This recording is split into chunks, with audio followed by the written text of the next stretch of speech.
कहा था कि मैं लाइव आऊंगी 7:30 बजे। हम सभी देख रहे हैं कल से दिल दहला देने वाली घटना को देख करके और उस एक 16 साल की बिटिया, नाबालिग बेटी अंकिता के दर्द को देख करके दिल दहल जा रहा है। एक बेटी जो इतनी इंटेलिजेंट है, पढ़ रही है, एक गरीब परिवार की बेटी है, उसको एक हैवान सिरफिरा दरिंदा जिंदा जला देता है। ये 21st सेंचुरी का भारत है, जहां पर क्या कहें हम गर्व से कि मेरे भारत में मेरी अपनी बेटियों को घरों के अंदर भी जिंदा जलाया जा रहा है ऐसे दरिंदों के द्वारा। वो बेटी इतनी निडरता से, इतना उसको दर्द होगा, पूरे 90% तो उसकी बॉडी जल गई और उनका वीडियो हम सब लोग देख सकते हैं यूट्यूब पर, फेसबुक पर या टीवी पर चल रहा है। कह रही है जिस तरीके का मुझे दर्द हो रहा उसको भी वही सजा दी जाए जैसे उसने मुझे जलाया।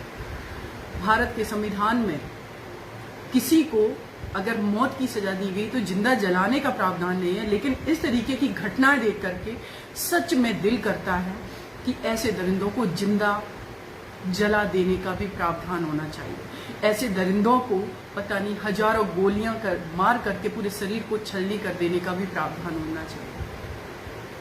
वो बेटी जो कि इतनी इंटेलिजेंट, इतनी प्यारी गुड़िया सी बच्ची थी, वो हमारे आपके किसी के घर की भी बेटी हो सकती थी। वो बच्ची अपने घर में सो रही थी, एक तरफा प्यार में सिरफिरा जा करके इसके हौसले देखिए कि खिड़की से उस बेटी को पेट्रोल डाल करके उसमें आग लगा देता है। 1 सप्ताह तक हमारी बिटिया जलती रही, 1 सप्ताह तक जिंदगी मौत के बीच लड़ती रही। जब से कल से ये न्यूज आई है, मैंने बहुत बार कोशिश की, वहाँ के एसपी से भी मेरी बात हुई, उनके पेरेंट्स का नंबर नहीं मुझे मिल पाया है।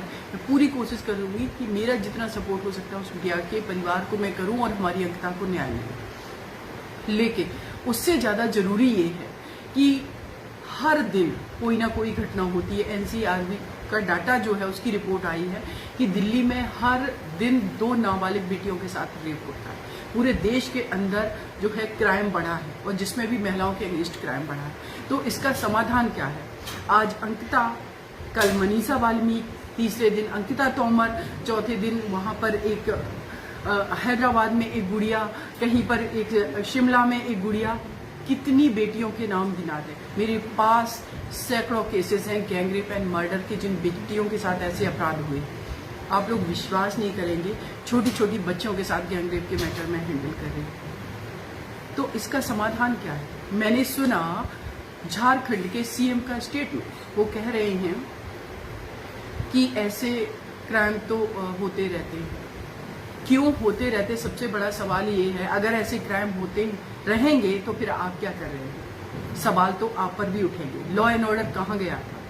क्या इस तरीके के सिरफिरों के अंदर इन कानून का कोई डर नहीं है? अगर कानून का डर नहीं है तो मुझे लगता है कि गवर्नमेंट फेलियर। अभी कुछ दिन पहले गुजरात की घटना नहीं, मैं वो कहूंगी कि पूरे मानवता को चैलेंज कर देने वाला एक निर्णय आया है, जिसमें हम सब ने देखा कि एक गर्भवती महिला के साथ गैंग रेप किया गया और उन दरिंदों को छोड़ दिया गया, बरी कर दिया गया। ये कहते हैं कि आचरण अच्छा था।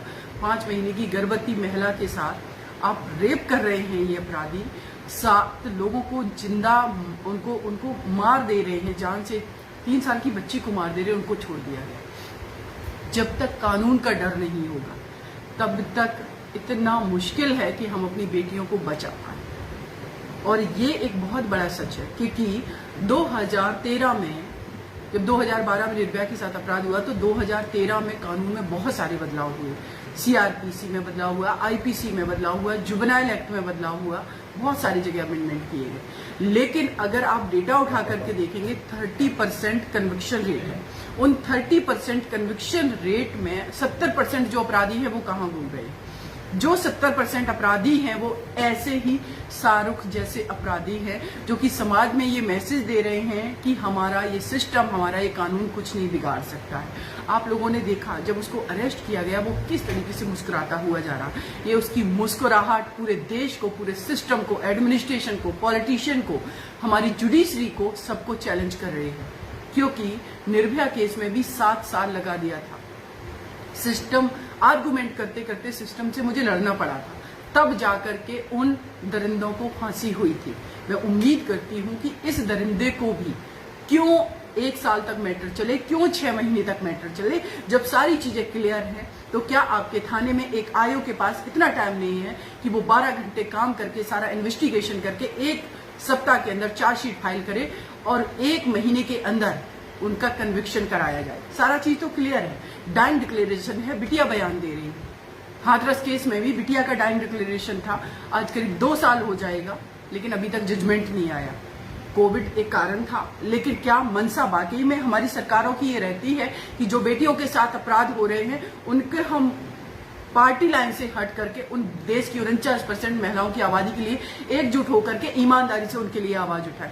मैं गुजारिश करती हूं और साथ ही साथ मैं ये कहती हूं झारखंड सरकार से कि आप अंकिता के अपराधी को जल्दी से जल्दी फांसी की सजा दिलाएं, तभी ये मैसेज डिलीवर होगा कि जस्टिस प्रिवेल करता है, जस्टिस मिलता है, कानून है। अदरवाइज आपने जितने भी कानून बना लिए उनका इम्प्लीमेंटेशन नहीं है, वो मुझे कागजी पोथे पत्री के अलावा कुछ नहीं लगते हैं और इसीलिए क्राइम नहीं रुक रहे हैं। बहुत जरूरी है कि जितना जल्दी हो सके कन्विक्शन हो, अपराधी को सजा दी जाए। और सजा सिर्फ ऐसा नहीं कि डिस्ट्रिक्ट कोर्ट से हो गई फांसी की सजा, तो हाई कोर्ट अपील में 4 साल मैटर लटका है, फिर वो सुप्रीम कोर्ट गया तो सुप्रीम कोर्ट में 5-6 साल लटका है, फिर वो प्रेसिडेंट ऑफ इंडिया के पास गई तो वहां मर्सी पेंडिंग पड़ी हुई है। नहीं, ये सारा प्रोसीजर 6 महीने के अंदर प्रेसिडेंट ऑफ इंडिया तक पूरा हो जाना चाहिए। ये बहुत जरूरी है। ये सिस्टम के जो लूप होल हैं, ये सबसे ज्यादा अपराधियों के हौसले बुलंद करते, क्योंकि उनको पता है बीच में बेल मिल जाएगी, ट्रायल जो है बहुत लंबा खींचेगा और केस बहुत लंबा चलता रहेगा, तब तक वो बाहर रहेगा और ऐसे ही क्राइम को अंजाम देता रहेगा। तो आप लोगों से मेरे अनुरोध है कि इस लाइव को ज्यादा से ज्यादा शेयर करें और झारखंड सरकार से मेरा अनुरोध है, फास्ट ट्रैक नहीं, टाइम बाउंड फास्ट ट्रैक इसका ट्रायल करा जाए, टाइम फिक्स किया जाए, कितने दिन में ये जवाबदेही सरकारों की सुनिश्चित करना बहुत जरूरी है। नहीं हमारी अंकिता जैसी प्यारी इंटेलिजेंट बेटियां ऐसे ही दरिंदों की बलि चढ़ती रहेंगी, ये बहुत आवश्यक है। आप सभी से अनुरोध है कि अंकिता के लिए आवाज जरूर उठाएं, चुप नहीं बैठना है। इस देश की बेटी के लिए, हमारे अपनी घर की बेटी के लिए बहुत जरूरी है आवाज उठाना, और सिर्फ सरकारें, पुलिस ये सब फॉर्मेलिटी ना करें। एक्चुअल में इनसे पूछा जाए कि आपके राज्य में कन्विक्शन जो है आपने कितना % कराया। अगर 2021 का डेटा ये कहता है तो 2022 का आप बताइए कि इतने अगर अपराध हुए तो इतने अपराधियों में आपने कितनों को सजा दिलाई है, उन अक्यूज्ड को कितनों का कन्विक्शन हुआ है, उसी से तो होगा सारी चीजें क्लियर। अपराध हुआ, आपने FIR दर्ज कर ली, फिर उसके बाद केस पेंडिंग पड़े हुए।